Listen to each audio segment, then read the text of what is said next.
खास हमने देखा कि बहुत सारे जो रेगुलर प्लेयर होते थे जैसे हमीद, अहमद एजाज, सुरेश चंद्र, वो इस बार पीएसएल में बहुत सारे यंगस्टर्स सामने आए। तो ये पीएसएल से एक साइकिल चल पड़ा है नए प्लेयर्स आगे आने का, तो इससे कितना फ़ायदा हो रहा है पाकिस्तान को?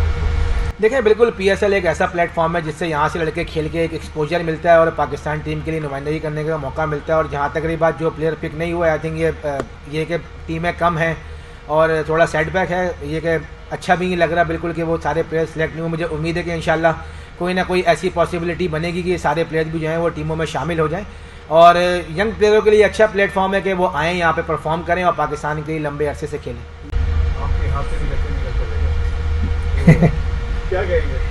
देखिए मैं नदीम भाई से जब हमारी बात हुई थी तो नदीम भाई ने ही कहा था कि देखो हमारा प्लेयर है, हम उसको ओन करेंगे। ठीक है, ये सारी चीज़ें वक्त के साथ आती हैं, सारी ऑफर्स वगैरह आती हैं, जब आप प्लेयर्स इंसान बनता है तो ये सारी चीज़ें जो आती हैं। लेकिन आई थिंक वो भी अपनी जगह राइट था, लेकिन हमारे पास एक था कि हम राइट टू मैच अपने प्लेयर हम वापस ले सकते हैं और हमने अपने प्लेयर को वापस लिया। और जिस तरीके से उसकी डे बाई डे इम्प्रूवमेंट हुई है तो मैं समझता हूँ कि उसको हमारे पास से ही खेलना चाहिए था और अल्लाह का शुक्र है कि वो हमारे पास से खेल रहा है। देखिए ये तो अभी आपको पता है कि हमने जो भी प्लेयर्स लिए हैं वो सारे जो है ना वो खिलाने वाले लिए हैं। मार्टिन गप्टिल की आपने बात की, देखें ये तो सारे फॉरनर्स में हैं और हम ये डिसाइड करेंगे कि हमारे 4 फॉरनर्स कौन से हैं। लेकिन मैं समझता हूँ कि जो हसरंगा की जो पिक है वो एक ऐसी पिक है कि आपको पता है कि इस वक्त वर्ल्ड में नंबर 1 T20 बॉलर है और हमें बड़ी उम्मीदें वाबस्ता है कि जिस तरीके से वो वर्ल्ड में परफॉर्मेंसेस कर रहे हैं इंशाल्लाह वो कोटा ग्लैडिएटर के लिए भी करेंगे।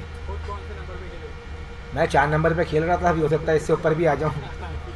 अल्लाह का शुक्र है कि बहुत ज़बरदस्त पिक हुई हैं और काफ़ी अच्छी प्लानिंग की थी और मुझे उम्मीद है कि जो भी हमने पिक्स की हैं वो बहुत ज़बरदस्त हुई हैं। और पहले हमारी प्रायोरिटी ये थी कि हम अपनी पहले प्लेइंग 11 बनाएं और उसके बाद जो है अपनी बेंच स्ट्रेंथ बनाएं। तो अल्लाह का शुक्र है कि जितनी भी हमें पिक्स चाहिए थी ऑलमोस्ट वो हमें सारे प्लेयर्स मिल गए हैं। तो इंशाल्लाह मुझे उम्मीद है कि इस बार कोटा ग्लैडिएटर अच्छा परफॉर्म करेगी पीएसएल सीज़न 8 में।